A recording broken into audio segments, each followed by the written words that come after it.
तो कोई ये कहे कि भरत महाराज अपने प्रारब्ध की वजह से उनकी आसक्ति मृग में हो गई, ये गलत है। कुछ समझ रहे हैं बात? बात ये है कि वो भाव भक्ति को प्राप्त हो गए थे, इसी कारण से पूरे राज्य को त्याग दिया। अभी देखो ना, पूरा राज्य, अपनी पत्नी, परिवार, बच्चों कैसे त्यागे थे? मल के समान त्यागे थे।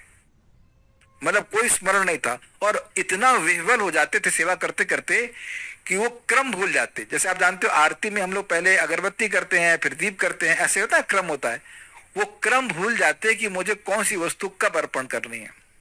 You are so overwhelmed with loving affection. तो ये भाव भक्ति का लक्षण उसमें आ गए थे, भाव भक्ति को पहुंच गए थे। तो ऐसे व्यक्ति में प्रारब्ध फिर से भगवान ने प्रकट करा दिया। मतलब लोग कहते हैं कि कुछ न कुछ ऐसी आसक्ति हो गई। भाई एक क्षत्रिय का एक भाव होता है ईश्वर भाव, कि मैं पालन करने वाला हूं।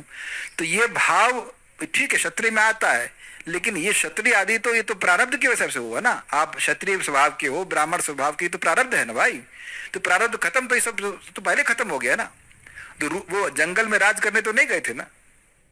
He was only interested in Krishna consciousness. तो ये क्षत्रिय भाव कि मैं इसका पालन करूंगा, नहीं करूंगा तो कैसे होगा, आप जानते उस कथा को। फिर वो उसमें इतने आसक्त हो गए कि भक्ति करना भूल गए। आप ये बताओ, भाव भक्ति में तो अव्यक्त कालत्व होता है, तो ये कहां से आ गया? अच्छा ये बता दीजिए कि भरत महाराज ने वहां पे कौन सा अपराध किया था, कौन सा वैष्णव मिल गया तो इसका अपराध किया हो, कोई दोष दृष्टि करिए, कुछ नहीं। आप समझ रहे ना बात? तो कुछ लोग दम बोल देते हैं अपराध पहले किया, तो नहीं नहीं, स्पष्ट देखिए, टीका में आचार्य बता रहे हैं कि भगवान की इच्छा से था। अब प्रश्न है कि भगवान की इच्छा से, भगवान की क्या इच्छा है? आप जानते हैं, भगवान को आपके हृदय में उत्कंठा जागृत करनी है। तो अब वो है एक जन्म के लिए मृग शरीर दे दिए। अब वो इतने उत्कंठित थे उसमें कि मृग होते हुए भी वह सूखी घास खाते, और उनको पूरी स्मृति रही कि मैं पिछले जन्म में क्या था। पिछले जन्म बहुत समय नहीं है, देखिए हिरन बहुत लंबा नहीं जीता है। फाइंड आउट हिरन कितना जीता है, 10 साल 15 साल, आई डोंट नो, जो भी रहता हो।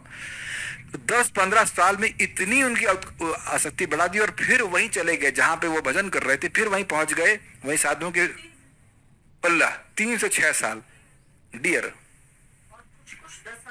कुछ। हाँ, तो आप जो सूखी घास खाएगा तो जल्दी मर जाएगा ना।